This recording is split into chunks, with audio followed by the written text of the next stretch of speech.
Mùa hè thời tiết nóng thích hợp cho chúng ta làm món bánh mát lạnh như là rau câu, đặc biệt là xoài chín rất là nhiều, nên mình chia sẻ món rau câu xoài cho cái video hôm nay. Các bạn nào ở Mỹ hoặc Canada thì các bạn mua được cái gói rau câu này. Cái gói này là 10g, mình nấu được 1 lít tư nước.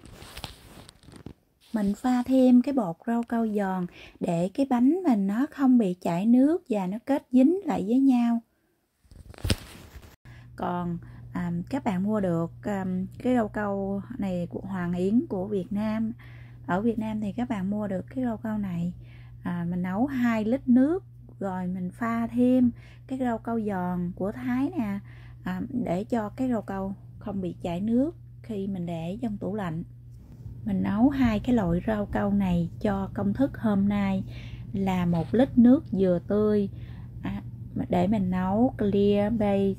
Thì mình nấu như thế nào để cho nó trong vắt luôn, như là mình nấu rau câu 3D vậy đó. Mình cho 1 muỗng cà phê cái bột rau câu dẻo. 1 muỗng cà phê này là 5g. Các bạn không có muỗng cà phê thì các bạn căn 5g bột rau câu, tại vì một gói đó là 10g, mình nấu nửa gói cho 1 lít nước. Thêm nửa muỗng cà phê bột rau câu giòn để cho cái base của mình nó không có bị chảy nước khi mình để trong tủ lạnh. 130g đường phèn, nếu không có đường phèn thì các bạn dùng đường cát. Rồi mình cho vào trong cái rau câu này để mình ngâm cho nó tan, ngâm khoảng chừng 30 phút nha. Tiếp theo là mình ngâm cái phần rau câu này để mình nấu rau câu xoài, làm flan, rồi làm sữa dừa luôn. Cho 1 lít nước với 1 gói rau câu dẻo. Rồi một lát nữa mình phân chia ra cho nó đồng đều với nhau là đủ 2 lít nước. Đó là cái bánh mình ra nó vừa ăn.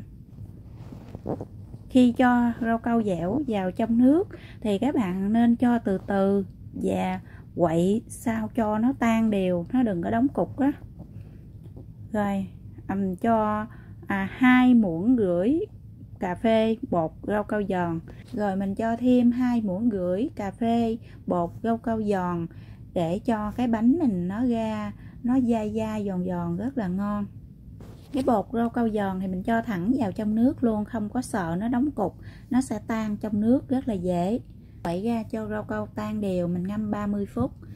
Tiếp theo là mình đi làm cái flan. Đây là phô mai. Nếu các bạn mua không được cái cây lớn thì mình mua phô mai đầu bò đó, cái cây nhỏ nhỏ, cái tiếp nhỏ nhỏ đó. Đây là sữa béo, cần khoảng chừng 200ml sữa béo thôi. Whipping cream. Rồi đây là 2 cái trứng. Sữa tươi thì các bạn dùng loại nào cũng được nha, dùng loại 1%, 2% gì cũng được hết. Đây là sữa đặc, mình cần là 150g sữa đặc. Rồi tất cả đây là mình làm flan nha. Đó, cái nguyên liệu để mình làm flan. Làm cho vào đây là nửa lít sữa tươi, rồi 200ml sữa béo, 150g sữa đặc. Đây là sữa đặc có đường nha các bạn. Nếu mà cái sữa đặc không có đường đó thì các bạn cho đường thêm. Rồi phô mai thì mình cắt nhỏ ra để cho nó dễ tan á. Rồi quậy ra, các bạn nên quậy cho cái sữa đặc nó tan hết rồi mình mới nấu. Cho thêm 2 muỗng canh đường, một tí muối, một chút xíu muối thôi. Nếu các bạn làm phô mai đầu bò đó thì mình không có cần cho muối nha. Rồi mình lấy 2 cái lòng đỏ trứng, bỏ lòng trắng đi, chỉ lấy lòng đỏ thôi. Rồi đánh ra xong rồi mình mới cho vào trong cái lòng đỏ này là 1 ống vani, hoặc là 1 muỗng cà phê vani nước, rồi 1 muỗng cà phê rượu trắng hoặc là rượu rum. để cho cái trứng á, khi mà làm ra cái bánh á, cái flan á, nó không có bị tanh một chút xíu nào mà rất là thơm luôn. Đó, đánh ra cho nó tan đều nè. Rồi bắt lên bếp mình nấu với lửa nhỏ nha, với lửa nhỏ khoảng số 2, số 3 thôi, cho cái hỗn hợp sữa nó nóng lên thôi, nó không phải sôi nha, nó vừa gần sôi thôi chứ nó không phải sôi lên. Nếu mà các bạn nấu nó sôi quá thì các bạn phải để lại cho nó nguội bớt một chút xíu mình mới cho trứng vào. Còn nó đang sôi đó, đang rất là nóng đó, mình cho trứng vào thì cái trứng nó chín. Thì các bạn nên lưu ý cái xem cho kỹ những cái công đoạn này. Thường là các bạn làm sai cái công đoạn này, cho nên các bạn xem thì xem cho hết cái công đoạn này để làm cho nó chính xác đó. Đó, mình vừa cho trứng vừa đánh, cho trứng phải cho từ từ chậm chậm, rồi đánh nhanh tay để cho cái trứng nó không có bị chín, không bị đặc lại. Sau đó mình để một bên, mình mới tiếp tục là đi làm cái sinh tố xoài. Xoài thì các bạn chọn những cái xoài mà nó chín mà nó ngọt á, các bạn đừng có làm cái xoài nó chua nha. Nó chua là không có ngon đâu, mình làm nó bị rau câu á, nó bị bở ra đó. Tại vì có nhiều chất axit đó, nó làm cho cái rau câu nó bở, nó mềm ra. Các bạn cắt theo kiểu nào cũng được nha, gọt vỏ rồi cắt để mình cho vào máy sinh tố mình xay. Khoảng 2 trái xoài thôi, và 400g đó các bạn. Cho 100g sữa đặc. Các bạn cho nhiều hơn cũng được, 150 cũng được nha. Rồi 250ml sữa tươi bỏ lên trên máy để mình xay. Họ xay giống như là sinh tố xoài vậy đó. Cái này là mình làm y như sinh tố xoài đó. Đó, như vậy nè.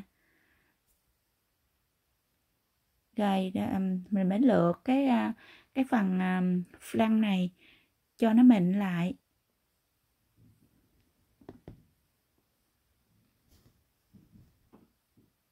Đó, mình đổ ngược lại cho cái nồi này để mình đi nấu tiếp nha. Nấu cho nó hơi nóng lên thôi. Đây là cái phần rau câu mà hồi nãy mình ngâm để mình làm flan, rồi làm rau câu xoài, rồi làm sữa dừa đó. Rồi mình cho 250ml rau câu vào trong cái phần flan này.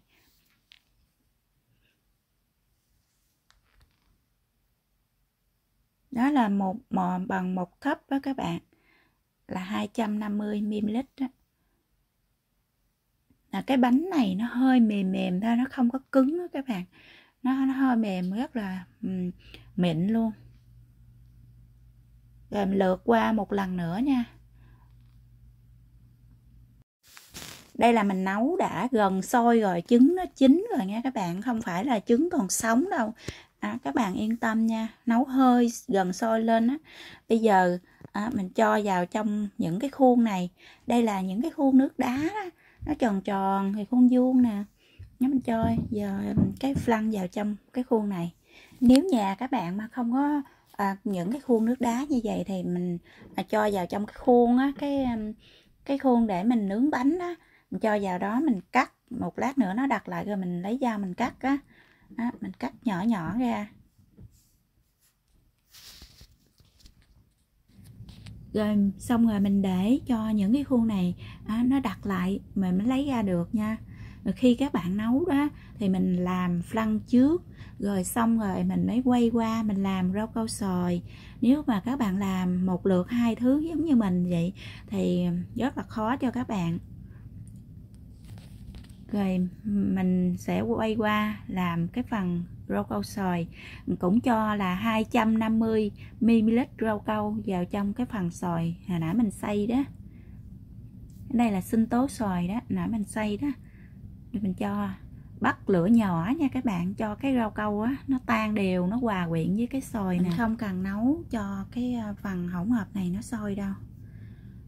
Rồi cái flan này nó đã đặt lại rồi, mình lấy ra nha, để mình lấy cái khuôn mình đổ rau câu xoài. Đó, cái phần flan này rất là ngon luôn, nó mềm mại mà nó mượt, nó ngon lắm luôn. Đây là cái phần rau câu xoài mình cũng đổ vào trong cái khuôn này luôn. Sau cùng là mình nấu phần clear base hồi nãy mình đã ngâm đó.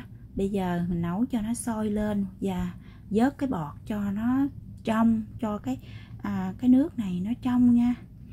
Cái khuôn này mình cho một ít thôi, một ít rau câu trong xuống, rồi mình mới cho là flan cho xoài, rau câu xoài lên.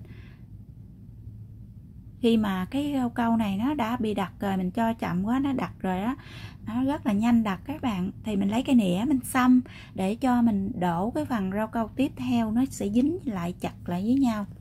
Đây là mình cho tiếp theo cái phần rau câu mình đang nấu nóng đó. Các bạn cho từ từ như vậy thì cái phần flan và cái phần rau câu xoài đó nó nằm đều với nhau, nó không có bị nổi lên trên mặt. Rồi mình mới cho tiếp cái phần rau câu xoài và flan cho đến khi nào mà hết cái phần rau câu trong thì mình sẽ đổ cái đế sữa dừa nha. Rồi mình đi nấu cái phần rau câu hồi nãy còn dư đó, nấu cho vào 250 ml sữa, nửa cốc đường và 1 lon nước cốt dừa. Rồi nấu cho nó tan, cho nó mịn ra đó, cho nó đều ra. Đây là cái phần rau câu sữa dừa đó các bạn đó, đánh cho tan ra, nóng lên. Rồi cái phần flan hồi nãy mình cho vào trong khuôn nó còn dư nè. Nếu như các bạn mà không có nhiều cái lò, mà không có nhiều chỗ để nấu đó, thì các bạn cho vào khuôn rồi mình cắt ra luôn nha, cho đặc rồi mình cắt ra luôn, rồi mình cho vào luôn thì nó dễ hơn cho các bạn. Rồi đổ rau câu sữa dừa vô, xong rồi mình mới cho những cái phần nào mà còn dư lại đó, mình cho hết vào luôn, làm cái đế đó. Đó, cho hết cái phần flan mình để trong khuôn đó, mình cho hết luôn.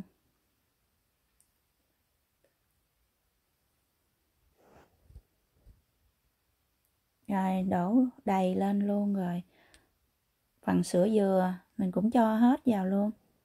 Cái đế này thì những cái phần rau câu nào mà dư lại thì mình cứ cho vào hết luôn. Rồi mình để cho nó đặc nha, cho nó nguội, rồi mình mới cho vào trong tủ lạnh. Đó là cái cách để cho không bị chảy nước nha. Rồi mình cho vào tủ lạnh rồi, nó đã lạnh rồi nè, mình đổ ra cho các bạn xem nha. Quá là ngon luôn các bạn ơi.